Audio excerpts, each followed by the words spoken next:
भोंदूगिरीवर प्रहार आणि फुले स्मारकासाठी एल्गार. शिवसेना शहरप्रमुख किरण काळे कडाडले. क्रांतीसूर्य महात्मा ज्योतिबा फुले आणि क्रांतिज्योती सावित्रीबाई फुले यांनी देशात शिक्षणाची मुहूर्तमेढ रोवली. या ऐतिहासिक कार्याचा संदर्भ अहिल्यानगर शहराशी जवळून जोडलेला आहे. फुलेंचे भव्य स्मारक महानगरपालिकेने लवकरात लवकर पूर्ण करावे अशी मागणी शिवसेना पक्षाचे शहरप्रमुख किरण काळे यांनी केली आहे.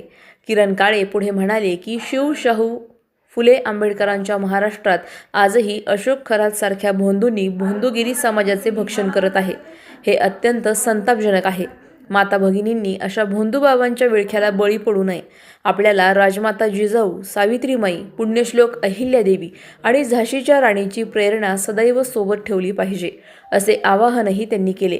या प्रसंगी संजय झिंजे, मनोज गुंदेचा, अनीस चुडीवाला, विलास उबाळे, रावजी नांगरे, दीपक भोसले, संजय गारुडकर सर, राम वाणी, राम झिने, अल्तमश जरीवाला यांच्यासह शिवसेनेचे अनेक पदाधिकारी आणि कार्यकर्ते मोठ्या संख्येने उपस्थित होते.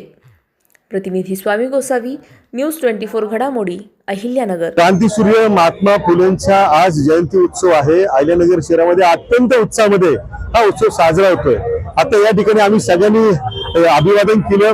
आपल्या सगळ्यांना कल्पना आहे की या देशामध्ये स्वातंत्र्यपूर्व काळामध्ये शिक्षणाची मुहूर्तमेढ ज्यांनी रोवली त्या क्रांतीज्योती सावित्रीबाई फुले यांनी अहिल्यानगरच्या त्यावेळेच्या मिशनरी हायस्कूलच्या त्या ठिकाणी तिथे प्रशिक्षण घेतलं होतं आणि इथून जो प्रवास सुरू झाला त्यानंतर पुण्यामध्ये मुलींची पहिली शाळा सुरू झाली.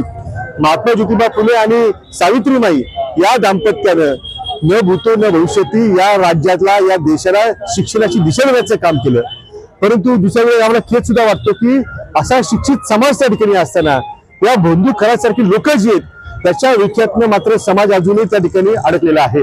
मी या निमित्तानं आज फुले दाम्पत्याला स्मरून या ठिकाणी आमच्या सगळ्यांच्याच वतीनं आवाहन समाजाला करतो, विशेषतः आमच्या माता भगिनींना करतो की आपल्या आयुष्यातले प्रश्न जे आहेत, आपल्या आयुष्यातली जी संकट जी आहेत ती सोडवायची असतील तर त्या ठिकाणी शाहू फुले आंबेडकरांच्या विचारधारेला त्या ठिकाणी अधीन राहून आपण एक प्रेरणा घेऊन पुढे गेलं पाहिजे. अशा बंधू लोकांना बळी नाही त्या ठिकाणी पडलं पाहिजे. त्याचबरोबर या ठिकाणी स्मारकाचा जो विषय आहे हे स्मारक जे आहे ते स्मारक त्या ठिकाणी भव्यदिव्य स्वरूपात उभं राहिलं पाहिजे अशी त्या ठिकाणी आमची भूमिका आहे. आणि निश्चितपणानं या शहरामध्ये महापुरुषांच्या या स्मारकाच्या माध्यमातून या समाजाला प्रेरणा आणि दिशा मिळण्याचं काम आहे हे त्या ठिकाणी झालं पाहिजे. अशाच बातम्यांचा आढावा घेण्यासाठी आजच आपल्या YouTube चॅनलला सबस्क्राईब करा. बातमी आवडल्यास लाईक करा आणि इतरांपर्यंत शेअर करा.